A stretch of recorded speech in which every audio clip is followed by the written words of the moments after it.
Alright, hi guys. So, welcome to this video. In this video, I just want to explain to you very important concepts that I've learned over the past few years about investing.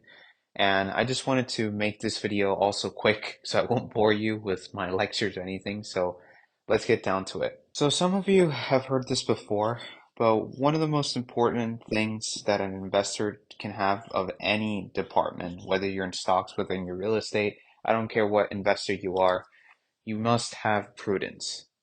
And I've actually learned this from Warren Buffett. Warren Buffett is by far the most successful investor of all time, and he's invested in the stock market.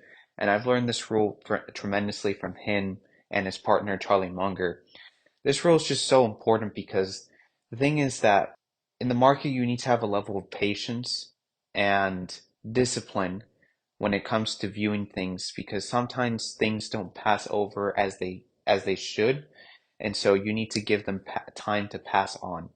And that's where we move on to other elements that kind of interchange with each other. But having prudence is extremely important because that's when you can remove yourself with as much irrationality. And that's where the second rule comes in, which is to be logical, right? Now, I know that these two may sound like so obvious, but to be honest, from that reason of being so obvious, that's why many people miss them. And it's really that simple. It's not chasing home runs because look, in investing, it's not about being extremely smart. It's about viewing opportunities that other people don't simply see them. And it's not because you're a genius or you were born with something completely different from other people. It's just that you have prudence and you have logic in a market context where people are either greedy or they're fearful, right? So your job as an investor is to be detached between any of these segments. And that's why uh, really a important skill that profoundly impacts any successful investor is to have, this is extremely important, it's to have focus. You must have focus, okay? I don't care where you're from. I don't care where you came from, who your parents are, what you've done in your life. You cannot be a successful investor if you are not focused every single time that you're analyzing things. When you're going to invest in a company, you need to have an extreme amount of focus. I call it like hyper focus. You need to notice every little single detail. Now, it doesn't mean that you're a nerd. You have to become a nerd. In fact, the contrary. The problem with, and this is why people don't have a good aptitude when it comes to investing, because they think that it's either when you have these principles that you have to either go full on here or go full on here or go full on here. That's not the point here. It's to be as best as you can in all of these segments, despite any of your let's say disadvantages or something like that. You just have to be best at all these sort of fields. And then going back to the nerdy type, the thing is that in an investor has an emotional intelligence, which is something that I uh, grabbed upon what Warren says, and also Charlie.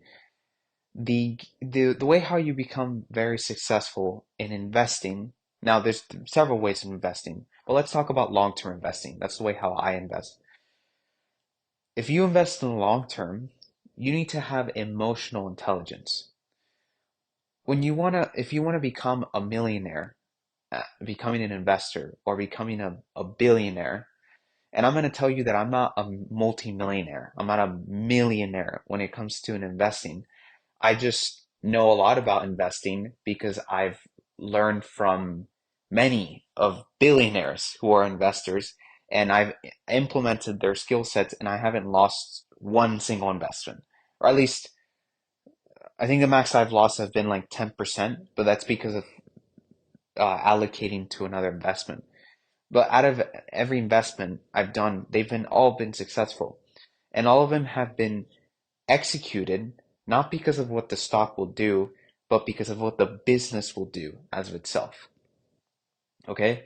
So the thing when you're analyzing stocks is not to be smart to find what segment is going to absolutely explode.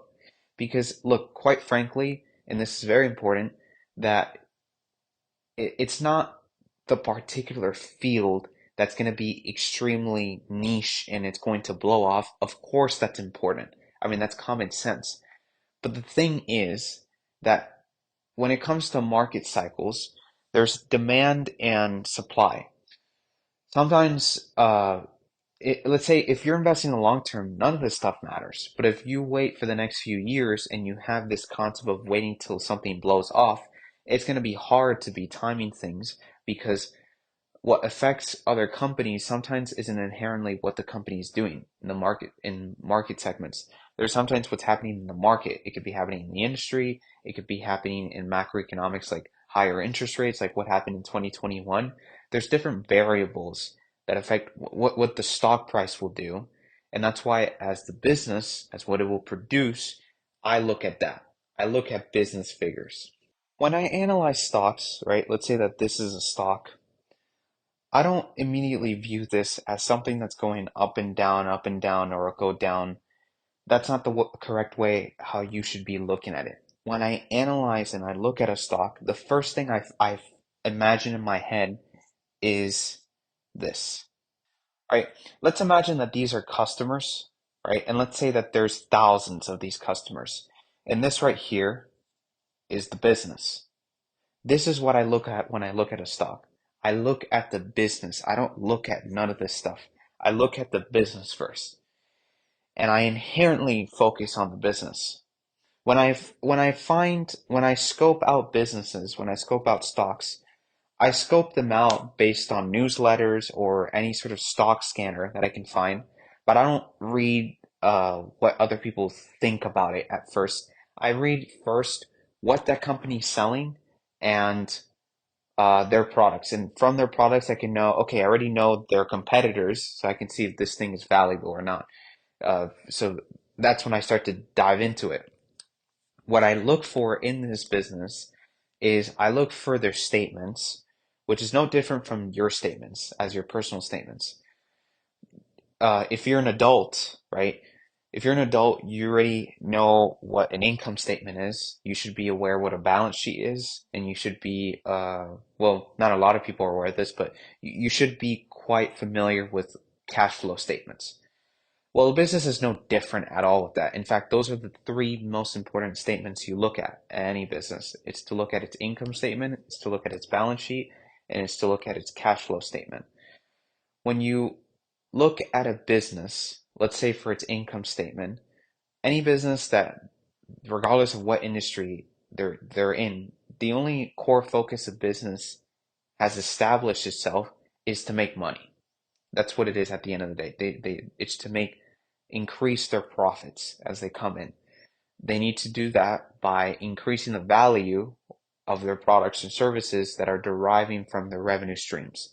And so from what's coming out of the revenue streams can offset enough what they have to pay in expenses to keep those products running. And so net out of, let's say, those expenses to keep running those products or services, and let's say deducted by taxes or any sort of investments that they had to do after they had to pay the expenses, that's when you get net income. And the net income, as the name says it, it's just basically all revenue minus all current expenses. So what I mean by all current expenses, I'm not talking about liabilities yet. I'm just talking about expenses that are reducing the revenue as they come in. So what would that be? Well, that would be paying your employees. That would be paying factory machinery to keep them up. That'd be paying for new manufacturing processes for your products to come in, to pay in a CRM platform to keep up with your services. Those are the segments of what this right here is consolidated in the in income statement.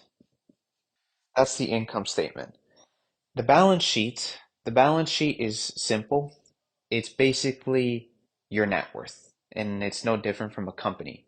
When you look at a balance sheet, you can also see what a company's net worth is, and you can also see what your net worth is, or the investor's net worth is in the balance sheet as well. So in the balance sheet, there's two main segments, which is the asset column, asset section, and there's a liability section. The asset section is basically any sort of component that the business has that produces them money as they keep running. So that could be investments in a new factory. It could be in more properties. It could be in also an acquisition towards another company, which is an acquisition is just when a company like a business buys another company, like how Microsoft made a partial acquisition in OpenAI, which is the company who made ChatGPT. And those are the asset columns. Those are what you're producing. You as a person, as a regular person, your assets can be, let's say, your house. If you have a house, it could be the equity that you have in your house. An asset like what's not an asset is your car, because your car does not produce anything for you. In fact, it's a liability. It depreciates as time goes on. And another asset would be stocks. It would be real estate. It would be, let's say let's say a business that you have that's producing you money, anything that produces you and puts money inside your pocket. Liabilities is what takes things out of your pocket and you have to pay as time goes on. So that has to do with tuition, that has to do with debts, that has to do like uh, bad debts or any sort of debts, car loans, car expenses, mortgages, and such not. When you grab the assets, and let me erase all this because you now understand this a bit. When you grab the assets, right, and I'm going to put it as this dollar sign minus liabilities,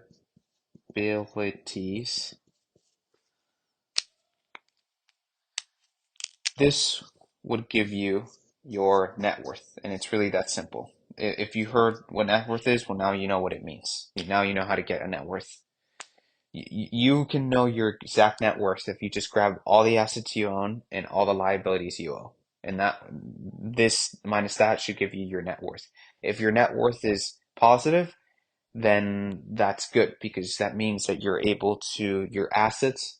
In other words, you're not exactly financially independent because there's other areas there, but you're almost to be financially independent. However, if your net worth's negative, then that goes to show that you really have to reduce those liabilities so you can let room your assets and at the same time increase the amount of assets you have, which is investing more or opening new businesses, that sort of thing. Well, look, this is kind of like going into personal finance, but it's not different from investing too. When I look at a company, it's no different from looking at a person's statements, a person's finances. It doesn't matter how innovative the company is if they do not have a solid understanding of what they're selling. Because that's the other thing. There's two sides of the spectrum of a coin here. The thing is that when you analyze companies, these sort of metrics to find the financial statements are good because it shows the stability of a company. However, you need to keep in mind that the stability of a company does not demonstrate what the company will keep doing in the future. So you can't look at any company and find its financial statements and say, okay, this is a good company because it's doing this in its financial statements. Yes, but what's the reason? You have to understand the reason why that's been happening, which at the core concept of investing, especially in stocks, you have to really understand consumer behavior. Super, super important. It's super important to understand consumer behavior because you know what people demand in a business. You know what's being demanded. Consumer behavior is far more important in investing aspect. I don't want to trigger people. I'm saying it in an investing aspect that consumer behavior is far more important than innovative extreme behavior. because it does not matter how innovative you are if people don't find the value that you see in it. That was a huge problem with computers back in the 80s. And that was the problem with VR back in 2000s, and that was the problem with bioengineering back in the 80s. Many of the technological advances that we've had so far, including artificial intelligence, has been here for decades. But the reason why it's been propelled at such extreme length is because selective people who were who knew the opportunities, like in entrepreneurs, used those innovative aspects to give it to people to actually provide value. It's something that gives value to people. So this concept of understanding this consumer behavior, no one can exactly teach you this, and that's the thing about it. Like no one can exactly teach you this sort of way of thinking, but at least in my case, all I can do is give you examples of what I can do, and maybe that can give you some sort of like clicks in your brain what you can do. That's the way how I learned when I was looking at Warren Buffett and other sorts of investors as well, like Ray Dalio or uh, Joel Greenblatt or even Benjamin Graham.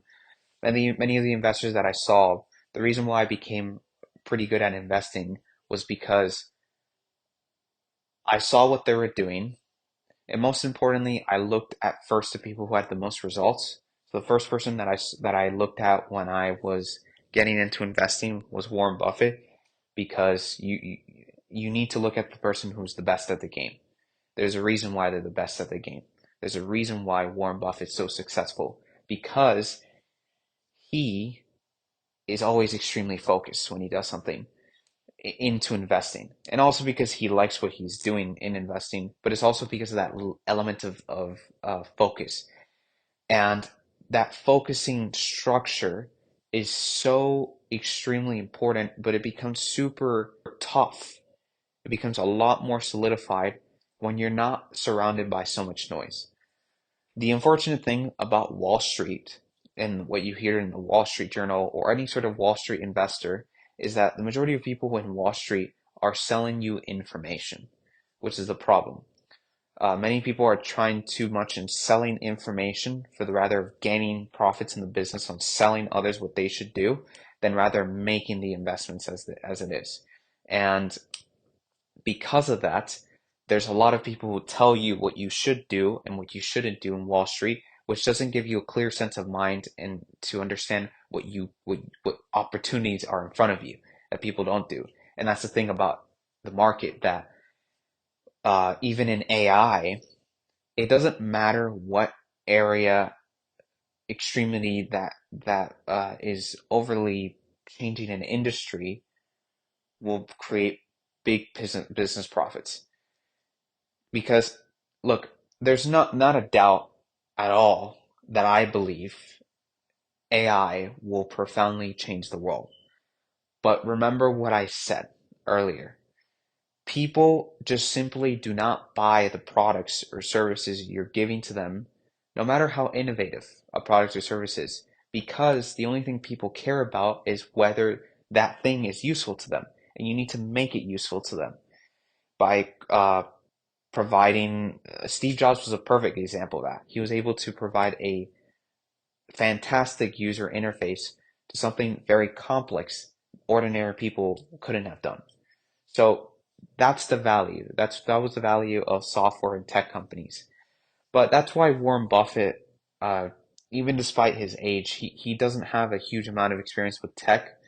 That's why he's a bit more conservative with, let's say, banks and other sorts of companies and other industries. But that does not mean that Warren Buffett is not a good investor. Not at all. That's completely untrue. He's an incredible investor, even despite his age. In fact, he's gotten better as he's grown older. Because that's the thing about investing: you get better as you get older, because it's you have more experience.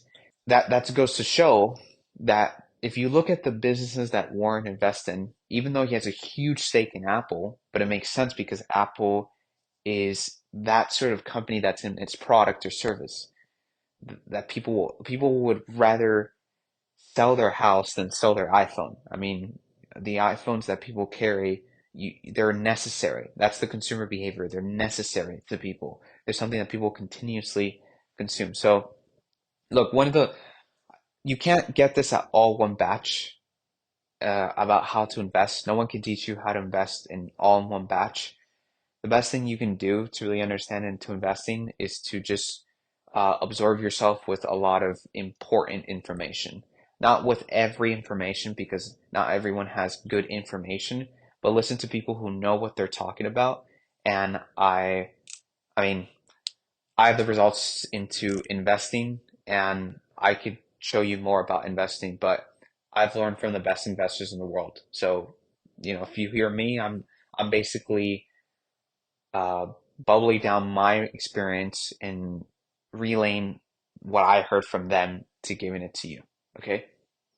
So, see ya.